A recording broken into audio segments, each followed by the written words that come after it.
So we're now going to move on to a talk by Laurie Laybourn Langton, and he's going to talk to us about how the economy can help save the Earth.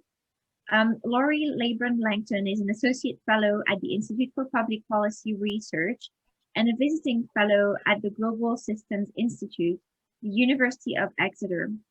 He is the author of Planet on Fire, a manifesto for the age of environmental breakdown, published by Verso Books imminently, actually, in April 2021.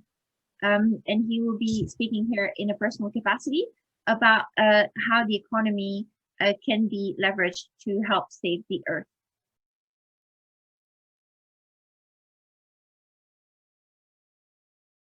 It is never hard to find commentary on why we are collectively failing to address the accelerating environmental emergency. We're not wired to empathise with our descendants, laments a psychology professor in the Washington Post. We lack courage, concludes President Macron to world leaders at the UN. We need to do a much better job of informing people about the challenges, warns Bill Gates. The reasons are multifarious, a causal process of nefarious complexity. So it is tempting to latch onto simple explanations, to conclude that we are psychologically or socially predisposed to unthinkingly commit collective ecocide, or that this is simply a problem of the widespread use of environmentally damaging technology. Simple explanations engender simple solutions, from simply substituting dirty power plants and cars for clean alternatives, through using education to correct for cognitive bias, to perfecting democratic systems so the true voice of citizens may finally contend with vested interests. All these are surely needed, but often the mainstream political and policymaking focus struggles to fully comprehend a foundational truth. The structures and resultant dynamics of interconnected social and economic systems are a leading driver of the breakdown of global environmental stability. Deforestation in the Amazon and Cerrado is partly driven by investment decisions made by food producers. These producers are responding to profitable opportunities to supply beef to consumers hungry for meat around the world. Such tastes are encouraged by advertising and cultural expectations around living standards. Government policy then encourages compounding material expansion of such consumption, as it marks well against a narrow set of headline indicators and conceptions of progress. Questioning this state of affairs is difficult within the limited imaginary of what is appropriate and possible in economic theory and practice, and is often met with forceful reproach by vested interests who benefit from the status quo. In this talk, I will explore how prevailing models of economic development around the world are a leading factor driving the environmental emergency. I will then identify key elements of the political economic paradigm. By that, I mean the narratives, assumptions, policies, and power structures that dominate contemporary political and economic thinking in and between countries. And I'll look at how these are driving environmental breakdown and how they act as a barrier to change. I'll then explore the contours of a paradigm better capable of responding to environmental breakdown, and finish by considering the strategic challenge facing those seeking such a paradigm shift. To start with then, most, if not all countries are socially and economically focused on encouraging growth in consumption of cars, homes, technical devices, food, certain services, and so on. The factors driving compounded increases in consumption are wide-ranging. To be successful, firms must compete in markets and so necessarily invest to reduce costs, innovate for new products, encourage greater levels of purchasing, and so on. The finance system facilitates and also drives these dynamics, seeking and supporting profit-making opportunities. The drive to reduce costs by increasing labour productivity then requires more consumption to offset any potential losses of employment. Economic contraction and crisis resulting from boom and bust business cycle dynamics also drives unemployment. In practice, the resultant increase in public spending requirements is often used as justification to later cut social security. And together, unemployment and the limited provision of social support, at least in some instances over the last few decades, creates a dynamic in which social conditions aren't necessarily eroded outside periods of rising consumption and production. Therefore, the consensus response is to re-establish growth in consumption and production, leading to more spending and employment, all of which are supposed to improve social conditions. This growth is also necessitated by global economic competition between states, organised influence from its prime beneficiaries, and a range of factors driving individual consumption decisions, such as advertising, cultural norms, and positional pressures, the so-called desire to keep up with the Joneses. It is no wonder then that the mainstream political imaginary has internalized the fallacy that ongoing growth in consumption and production, measured through gross domestic product or otherwise, is the primary cause of improvements in societal welfare. And this is not the case. Other factors such as inequality, the health implications of types of consumption, the provision of key public goods, cultural elements, all of these are determinants of overall societal welfare and are often missed by GDP and other headline measures. Most pressingly, these measures also fail to fully recognize that the economy is something embedded, not separate to nature, and that compounding growth of material consumption in its current guise is destroying nature, the biophysical foundations upon which economic activity is even possible. We see this when observing that growth in global GDP has tracked growth in global material footprint and, to an extent, global CO2 emissions from fossil fuel combustion and industrial processes. And this is because the prevailing means of meeting the supply of consumption are founded on unsustainable resource use, such as the combustion of fossil fuels, overexploitation of soils, and so on.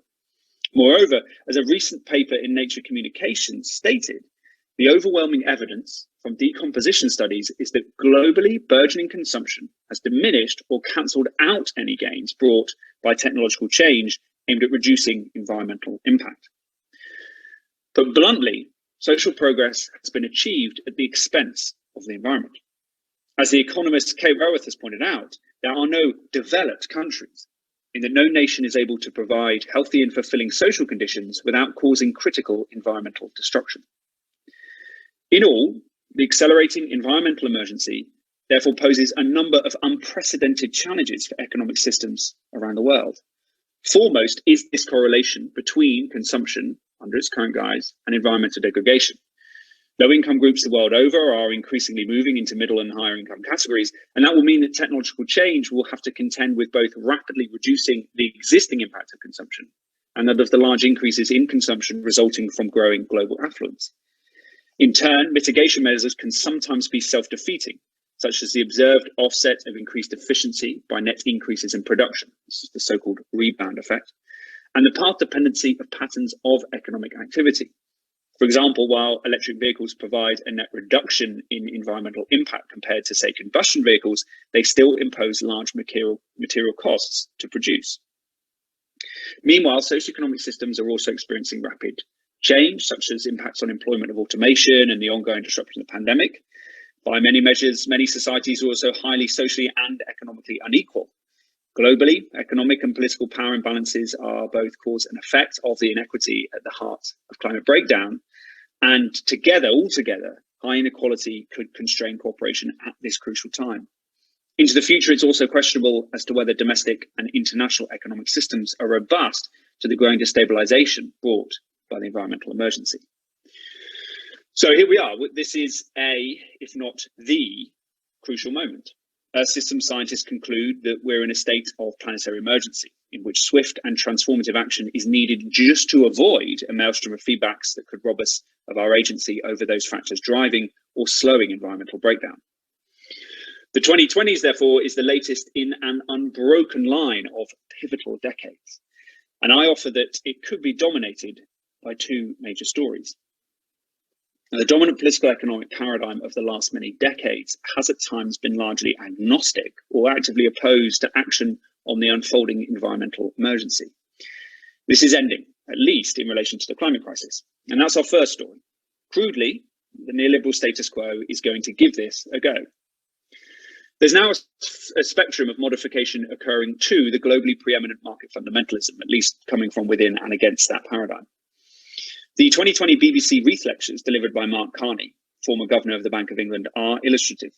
Dr. Carney explored the confused and limited concepts of value in modern economics and policymaking, and how they diverge from those definitions of value broadly accepted in other parts of society, and the subsequent realm of faith into which market-obsessed decision makers have strayed. Reflecting why the concepts of value in markets, including the value of nature, is crucial to combating the climate crisis. Doing so can better enable the financial sector, investment strategies, and the wider behaviour of firms to increase efficiency and to accelerate the development and rollout of clean technologies and activities. A policy set to achieve this is also emerging, including high levels of public investment, a more active approach to financial market regulation, and setting bounds on overall economic activity, which is essentially what carbon budgets mandate to do if expressed in legislation. Now, this approach, this modification is welcome, but I posit we could face four major challenges into the future. The first, quite immediately, is that the enabling policy set could be constrained. So, for example, many countries around the world at the moment are not implementing COVID recovery measures that encourage clean, over-damaging economic activity, or are actually considering austerity against the express view of most economists.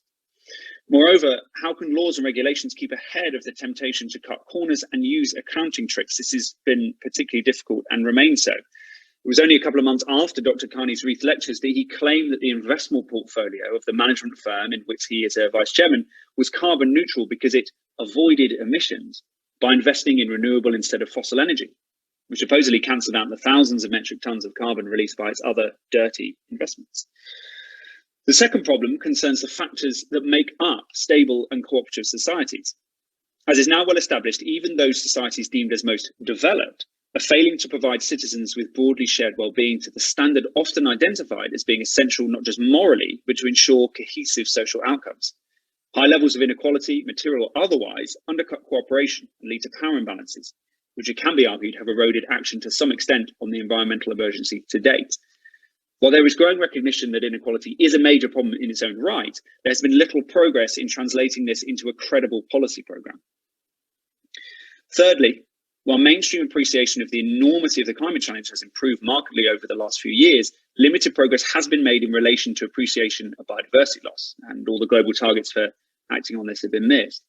Comprehension of the emergency as encompassing the critical destabilisation of the Earth system as a whole, and a destabilisation that could soon overwhelm our agency, is functionally absent. And the fourth problem follows directly. Arguably, the biggest bet being undertaken by the modified status quo approach is to maintain the current consumption model and to assume decoupling is possible in general and in the time allowed. And this could prove to be supremely risky. While the decoupling of material growth and CO2 emissions has been observed in some countries, questions have been raised as to what extent this is still the case when factoring in emissions produced, say, from overseas production and other factors that are outside the purview of carbon accounting standards. Moreover, empirical studies cast doubt on whether global decoupling can occur rapidly enough and in relation to other environmental impacts, while still maintaining the current attitude toward the type, level, and growth of material consumption. And this is partly because of the environmental cost occurred by substituting dirty technologies for clean alternatives, where possible, and the material nature of our current types of consumption themselves. Now, this has led a range of economists, campaigners, policymakers, and others to suggest that effectively substituting dirty for clean is not enough, and that the consumption model upon which economies are founded should also be questioned, if not just to hedge our bets. A starting point for these alternatives is to change the goals driving policymaking, economic activity, and the wider political imaginary. Foremost is the donut approach, coined by Kate Raworth, which seeks to focus economic activity on meeting a set of minimum well-being standards, such as health and voice, so on, while ensuring environmental impacts are kept within sustainable limits. Now, this regenerative and distributive economy, as she calls it, provides a safe and just space for humanity. Inherent within this and similar concepts is that economies must then transition to a new model of prosperity and abundance. Well-being, broadly defined, is only a limited function of material concerns. And so beyond a certain point, growth in material consumption does not necessarily increase well-being. This means that the good life is less about getting the latest smartphone and more about social interaction, care, compassion, fun, inquisitiveness, and creativity. And that material consumption, like that smartphone, can be a means to those ends, but not, as our social and economic stories often tell us, the ends themselves. In this conception, breaking the link between compounding material consumption is an imperative for physical and mental health, for vibrant communities and cohesive societies, let alone for addressing pressing environmental needs. Methods for doing so directly seek to provide the conditions for more easily achieving basic material needs, such as adequate nutrition and healthcare, and providing space outside of work for play and social interaction and the other things that make up a good life. Now, the methods for doing so include minimum and universal basic incomes, the provision of universal basic services, particularly of healthcare, education, and mobility. It could also include better recognizing and rewarding what we already have, high wages for those key workers upon which we rely in and out of pandemics, And for all those billions of us, particularly women, who care and do all the other unwaged labour day in, day out that is so often ignored by mainstream economics. All this then requires a huge amount of investment. And this is where concepts of a Green New Deal come in, providing an organising purpose, a mission for societies to rapidly invest in the enabling conditions for more equitable, sustainable and resilient economies. This is about making up for lost time, expediting technological development and deployment, providing high quality jobs and bolstering the social fabric, and doing so in a way that is attuned to a range of inequalities and injustice. Now, this is only possible with a fiscal monetary settlement that recognises finally that the era of fiat money emerging after the breakdowns of the Bretton Woods settlement means we are free of many of the constraints on investment still haunting the economic imaginary. This was proven, again, by the response of many governments to the pandemic, and many may, again, fail to see it, falling back onto the fiction of artificial constraints on societally critical investments. Changes to the finance system are also needed to drive this investment. This means more of the rules that divert energies from speculation to sustainable investment, part of which can be achieved by activist approaches from states through directed investment banks and so on. It also means getting serious about the power dynamics in and around finance and how they contribute to inequality and power imbalances, including through ending tax havens and implementing global agreements on tax avoidance and evasion. Recognizing the central threat of inequality and power imbalances to the collective response goes beyond finance. Put bluntly, we have little chance of marshalling an effective effort to restabilize the Earth system without it being and feeling like a shared endeavor. It's also surely risky to assume that rapid action can occur under the existing distribution of power on board, which has led us to the precipice. But this means getting creative about a whole load of things, including ownership and other means of inclusion and shared decision-making and reward, such as economic democracy and municipalism, and using progressive taxes to reduce a range of economic and political inequalities. It also means acting to reduce power imbalances in the global economy, including limiting the legal power of transnational corporations and breaking the dependency extraction relationship between global north and south. All of that then requires a new analytical framework for economics. The maintenance of stocks, particularly essential ecosystems and biodiversity, should be prioritized, with the removal of certain things, including much of nature, out of the purview of markets altogether. This analytical framework should be interdisciplinary and include analyses often disregarded by the current paradigm, including concepts of power and exploitation. And it would necessarily draw on foundings that run contrary to the current paradigm, including that human behavior is social, cooperative, adaptable, and often prioritizes intrinsic over extrinsic values. And of course, the widespread adoption of such a framework will require changes to how economics is taught. Now, everything I just explored, from changing goals to the means to go beyond material consumption as a lodestar of socioeconomic life to an appropriate analytical framework, all of these ideas and practice, ideas and practice that exist or are being implemented. We have the ideas, we have the frameworks, but we face three barriers: the will, the scale, and the time. In short, it's taking too long for the mainstream to adopt these alternatives if they ever will be adopted. And this is why we must finish on a consideration of strategy. Now, that brings us to the second potential story of the 2020s. Much of the mainstream narrative on the environmental crisis to date seems to have been akin to warning fellow crewmates on a ship of a far-off storm. A small deviation in course would avoid disaster in the future. We change bearing and we won't get into that storm. But that bearing was not changed and the ship accelerated, and we're now in the storm. The consequences of having entered it will likely mount as we head toward 2030. The temperature rise will be approaching 1.5 degrees above the pre-industrial average if it hasn't already reached higher, and 2 degrees won't be far off. Damage and disruption could be growing and compounding. By this point, the vertiginous stakes will be obvious to all who dare look. As the destabilization grows, the ecosystem of influence seeking to realize the change that I mapped out above will have to evolve to deal with the realities of being in a storm and not just warning about it. And I finish by offering three potential areas of evolution for that ecosystem of influence. Firstly, the story will have to change. Telling the truth will always be a critical task. The project of educating people about the environmental emergency with care and compassion will forever continue, but the loci of those stories carrying the truth will have to shift. The mess will be all too obvious, including to regressive political forces rehearsing the catechism that liberal elites knew, they did nothing, now we must protect ourselves and take what's left. Explaining how bad it is will increasingly have to come alongside even more powerful stories that explain why this is happening, how it came to this, and what we can all do together to fight for a livable future. Secondly, and following directly, it will become even more important to mature and extend the inclusive intersectional politics that is growing across the world and is associated with many of the ideas and practices I explored earlier.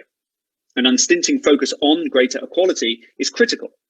We may be occupying the same ship as we head into the storm, but the conditions are and have long been very different across the crew, as are the levels of responsibility for the mess and for the response and of our capabilities to do so. Again, to have a chance, this must be and must feel like a shared endeavour. Thirdly and finally, we need strategies and leadership that are robust to continuing the fight under conditions of growing destabilisation. This challenge is particularly acute for younger generations.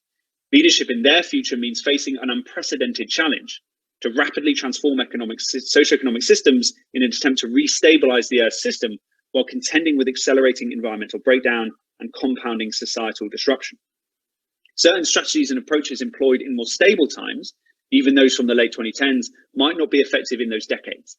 Stability breeds complacency, but action can be taken to better preempt and be equipped for this future, a new explicit frontier for activity across those seeking paradigmatic change and to tackle the environmental emergency. It means better using the unprecedented foresight that helped us identify these unprecedented threats, going beyond binary invocations of it being too late as the existential threat grows, or an understanding of the future employed singularly as a tactical cautionary tale to spur action in the present so as to avoid these prognostications becoming a reality. For ours is the crucial moment. Alongside the grief as the fires rage and the fears grow, we need stories of focus, struggle, and hope as we head into this next phase, battening down the hatches with a voracious resolve to fight for a future against the lashing fury of this storm. Thank you for your time.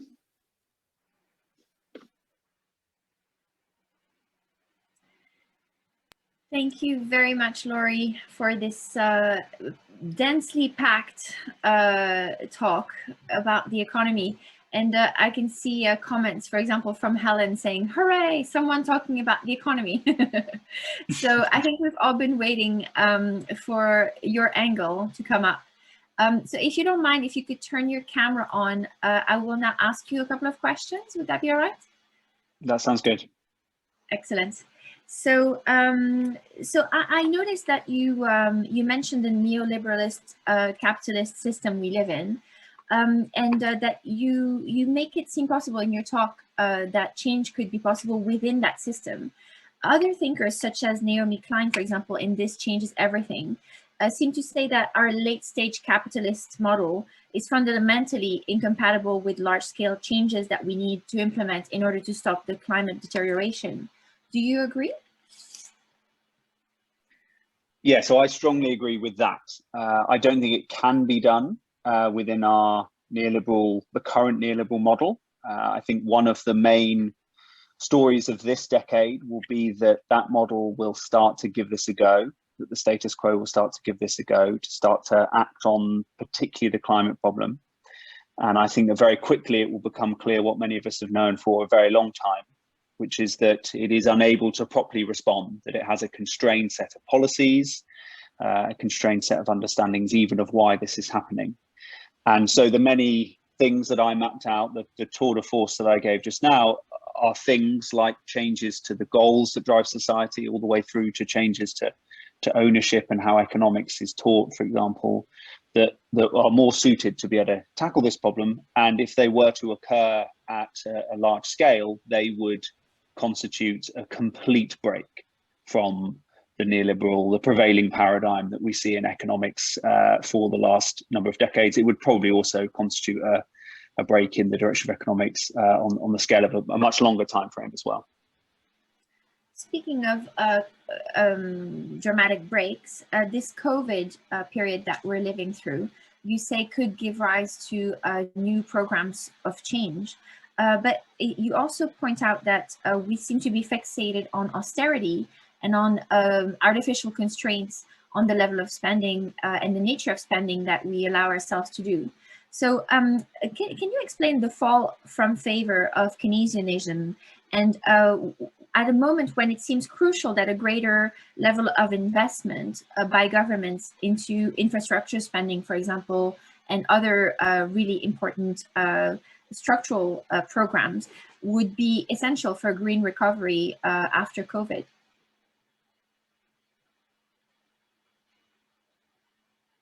Can you hear me? Oh, you're muted. Just a second. I don't know how that happened. There we are. Oh, I wasn't being allowed to unmute that.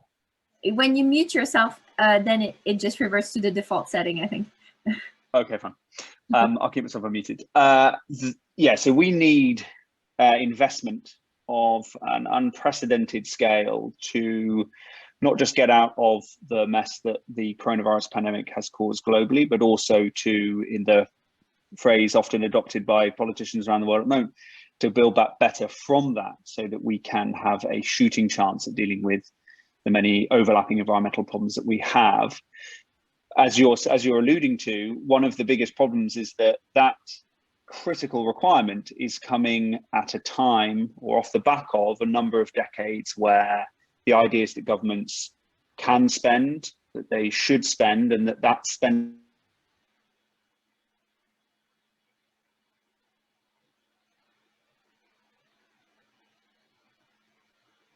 Oh, we appear to have lost Laurie. Can everybody still hear and see each other?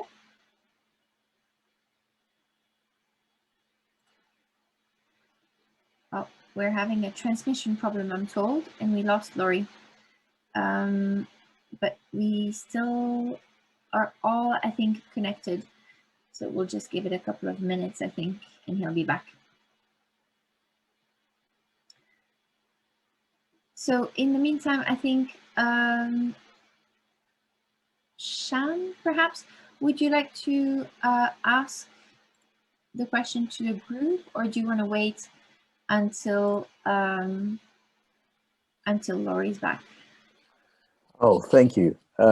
Probably better. He's already said he's going to look at the first question I raised him about redefining monies in terms of sustainability. At the moment, there's no definition of what economic value is. It's a mythical social construct.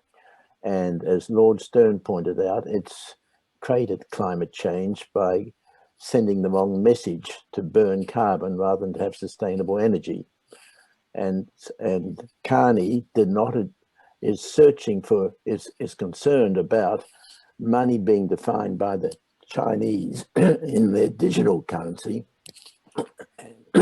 And he's talking about the need to an anchor money to something real. And he's talking about a basket of currencies, which is useless because all official money is undefinable. The International Accounting Standards Board has not any standard unit of value. Money is destructive and we need to redefine it if we're going to save the planet. Thank you, Shan. And I believe, Paolo, you've raised your hand. Would you like to bring a point? I have questions for Laurie. Yeah, Laurie's gone. Do you think you can ask the question to the group? Yeah, maybe, because I like very much the presentation of economy is one of the subjects that I work. The question, he said that yes, we have the framework. I think we do not have the framework because economy can grow without material consumption. We need more Earth system services, and the Earth system services spread globally. They are intangible and spread globally, and we have no legal framework to recognize the Earth system as something that exists for international law. The Earth system, a stable climate, does not exist for international law. Because it's intangible, and for international law, the global commons we have, it's only the leftovers of the territorial divisions. International law still look at this planet as a territory divided between states, and the global commons are the leftovers. The question is, this planet is much more than a territory. Yes, an Earth system, and the only way, everything that Laurie talked about economy, needs a legal framework that recognizes a global common to be possible to give value for the work of nature. Because the work of nature do not stay within the borders of any country. And we need to make all these things that we have been talking during these days here, any human action, the first requisite is to have a legal framework. And the question is, without this legal framework that recognizes a global common without borders, we will not move to any way. And we have the opportunity to do it because a stable climate was proposed to be a common heritage, and today is a common concern of humankind that no one knows what is a common concern of humankind. The first article of Paris Agreement said, climate change is a common concern of humankind. Until today, from a legal, in international law, nobody knows very well what are a concern in terms of rights and duties. And this is the big question. And to have the economy that Laurie talks about, we need a legal framework for that economy to be possible to put on the ground. Thank you. Laurie is back. So what do you think about the idea of a legal framework, Laurie? I'm sorry, everyone, that I went as well. The internet dropped here. So I'm very sorry that I got cut off halfway through what I was saying there.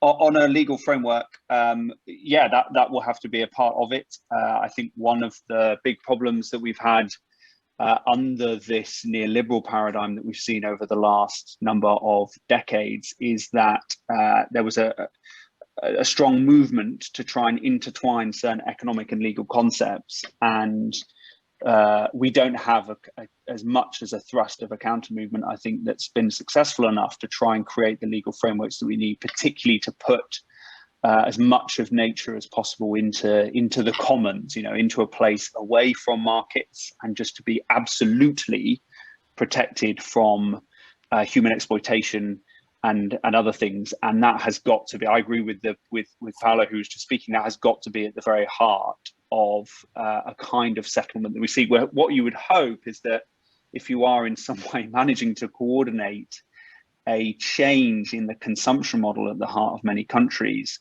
you can do that in concert with a legal framework that begins to reclaim more of nature into the commons, therefore creating a situation where your consumption model is limited, which then favors those kind of changes that would then favor, you know, the kind of public luxury and public goods that we should actually be basing our lives upon. You get that kind of virtual progress that creeps its way across the world.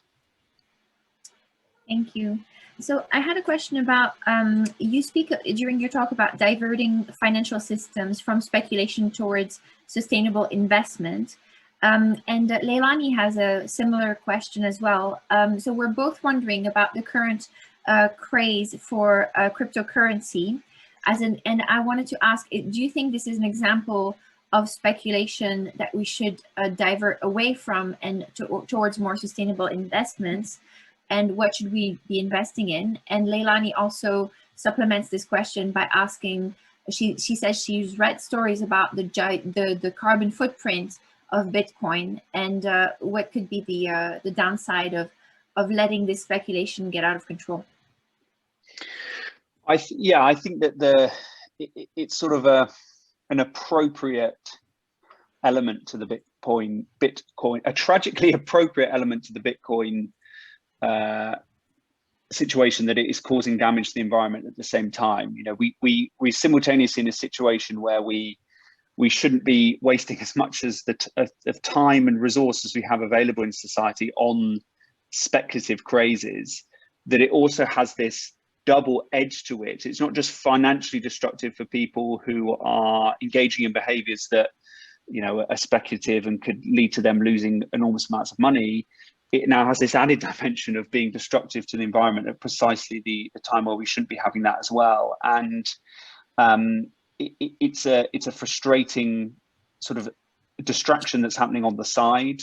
The original promise of the underlying technology of Bitcoin is much more interesting, I think. The ledger technology that enables certain currencies, you know, to innovate in the currency space so we could have much more security in currencies, I think has a potential role to play into the future. And there are lots of complexities there. I would just urge you all to go and check out a number of books that exist out at the moment that look at what a potential future where you could have currencies that are based upon like keep it stopping destroying the environment and you earn your currency from that, is that those are very interesting proposals that need to be considered, and we now have the technologies to do that in a safe and secure way because of the technologies that sit under Bitcoin. Very interesting, and I think a lot of people would love to have that list. So just one last question, and apologies to everybody who's asking lots of questions. There's no time to ask all of them. But Jeffrey Holland, speaking of currencies, says, if energy is the primary currency of civilization, does the coming era of cheap green energy for everyone facilitate a circular economy that benefits all?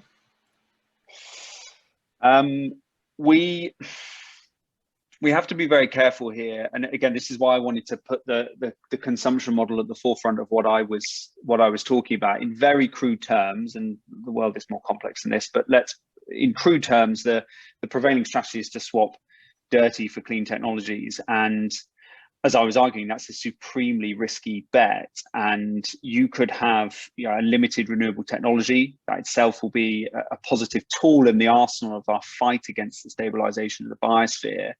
But if not just because this isn't just a climate problem, we can't be thinking that is going to solve all our problems. And in some ways, if applied in certain ways, it could accelerate them, because it could be driving a consumption model that is destructive of other parts of nature, and we lose the ability to stabilize the biosphere upon which we all depend. Fantastic. Thank you so much, Laurie, for your time. I think we need to move on now to the plenary. So if you don't mind, I will ask you to answer the questions that we did not have time for directly in the chat. And thank you so much for such an interesting talk.